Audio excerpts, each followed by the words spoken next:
આ જો dinosaur park મિત્રો, છોટા ડાયનોસોર અને આ બચ્ચા ડાયનોસોર જોઈ શકો છો મિત્રો.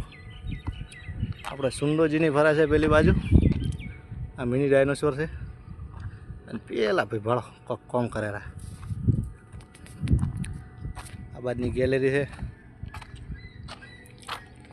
હા જો ભાઈ પોપરથી વિયણા છે ભાઈ ડાયનોસોરના ગળામાં ભાઈ ઉકા કાઢી ના છે અંદર. આપણે ચકલા એટલે હમા તો રહેવાના નહીં. પોંસડી હલાઈ પોંસડી મજા આવે છે. આપણા ઊંટીઓ ને ડાયનોસોર અને બેઠું છે કબૂતર. આ કોઈક લેખ છે પણ વાંચતા આવડતું છે ને. હેલો બંદર